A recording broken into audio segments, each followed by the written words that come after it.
When the very basis of experience is within you, should you not determine what is the nature of your experience? So this is all you need to know. You never look up to anybody. Everything, whatever it is, Especially this is our culture, I want you to understand. It doesn't matter if a paper, just a sheet of paper, when we were growing up, one paper, you cannot step on it. If you just transcend so this one one thing, thing- you've grown up like this in your home. 90% of your spiritual work is over, that's all. Because the karma generating machine, the basis of bondage is just this: I like this, I don't like this, I love this, I… For one moment, if you forget that you're mortal, ignorance will sprout. If you forget for a long time, it'll bear fruit.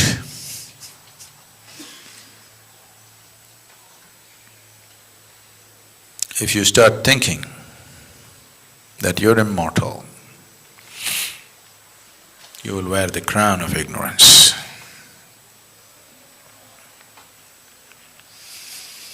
To ignore mortality is ignorance. What is taking… There was a guru who went early morning to have a dip in the river. So his disciple went with his clothes, standing there, not wanting to keep the clothes down. As he was taking a dip in the river, he saw a scorpion floating on the water, struggling because scorpion is not a swimming creature. The guru picked up the scorpion. The disciple started screaming, "It is a scorpion, it's poisonous, drop it, drop it."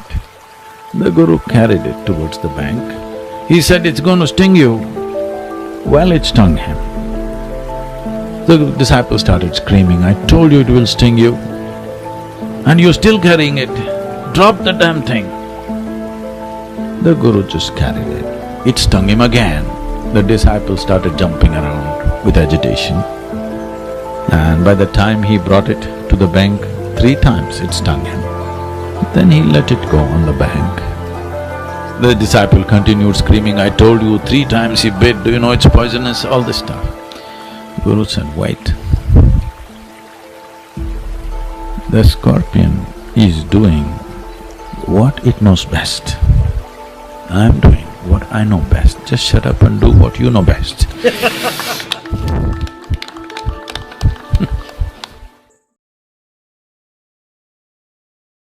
I want you to walk with a certain sense of wonder and devotion at everything. Just try this for next 24 hours. That's all that's needed. This is all that is needed to open the doors of life. That you do not think too much of yourself. You do not think something about you which is not true. Whatever you think about yourself is very untrue. Because when it comes to basic life, what this soil knows, you do not know, isn't it? Yes? Generally, in America they call soil dirt. What this dirt knows, you do not know. Your brain cannot do what this soil is doing. Is it a fact? Is it a fact? So, when there are such big people, stalwarts around you, you walk gently. You understand? Don't go like this. I want you to go. Because they are not simple. If you just walk like this, if you walk with devotion, slowly you will fall into the lap of grace. Without this, spiritual path is a damn hard thing to do.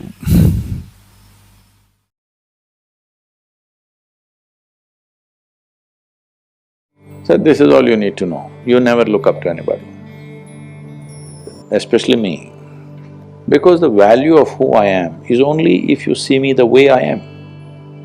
If you look up to me, you will nail me to the wall and maybe smoke me, light an incense or put a mala around me and forget about me. This is not going to change your life in any way. You must just see me the way I am. You must see me just for what I am, then I'm of immense value to you. But if you look up to me, you will miss it. This is the fundamental management I did, that she need not look up to anybody nor look down to anybody, just look at level, at everything the way it is. Just learning to see life just the way it is. Looking up is a lie, looking down is a lie. Looking up is coming from a certain prejudice, looking down is coming from a certain prejudice. Being able to treat every life, everything, whatever it is, this is our culture, I want you to understand. It doesn't matter if a paper, just a sheet of paper, when we were growing up, one paper, you cannot step on it. Yes? Yes or no? Many of you have grown up like this in your homes. Just a printed paper, it's nothing, maybe the news is rubbish, but you're not supposed to step on it because you educate yourself through that. If you want to step on the earth, you bow down to it. You don't look up to something or look down to something. What you do to your God, you do to everything. Try to control your emotions or thoughts because the very nature of your mind is such that I don't want to think about this person means that's the only person I'm going to think about for the rest of my life. So, when compulsive thoughts and emotions come, first and foremost thing that you do is, you simply see them for what they are. You don't try to resist them. The moment you resist, they will multiply. In this mind, you don't have subtraction and division, you only have addition and multiplication.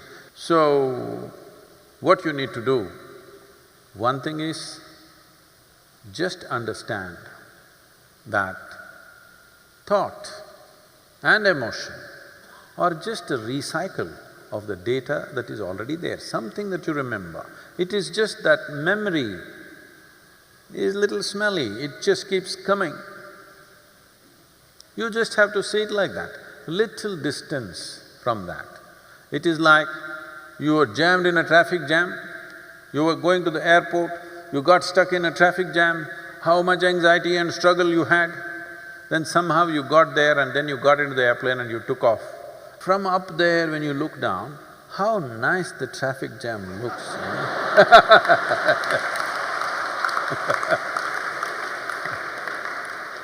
Simply because there is a little distance. Still the same traffic jam, but because there is a distance, suddenly there is nothing to it. Similarly with your thought and emotion, a little bit of practice to create a little distance from your physiological processes and your psychological processes come. But if you try to handle individual thought and emotion, they will multiply thousandfold.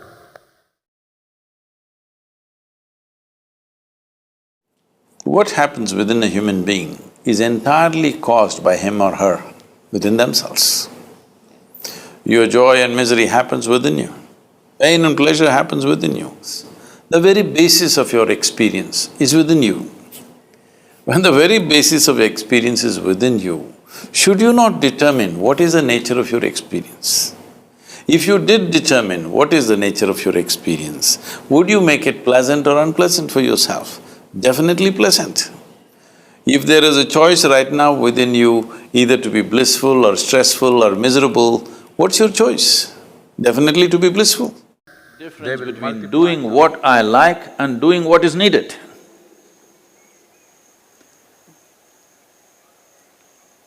When you start doing what is needed, there is no such thing as what is it that I like and what is it that I do not like.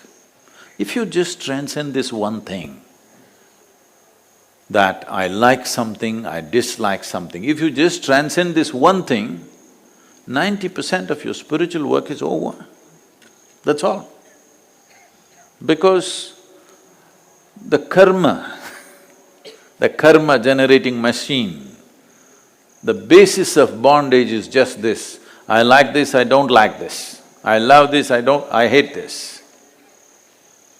Once you divide creation like this, your ability to touch that dimension which we call as the source of creation is out of reach for you. What is ticking off here is not the clock, it's your life. It is not the clock ticking away.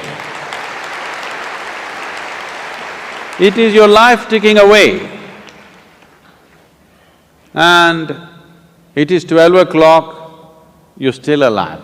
You must promise me this, every time you check time, you must give yourself a smile if you are still alive. If you are dead, you're pardoned. But so many people are walking on the street as if they're practicing their posture for their grave.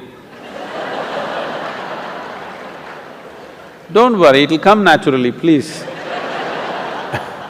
So will you promise me this, every time you check the watch, you must give yourself a smile, still on, still on.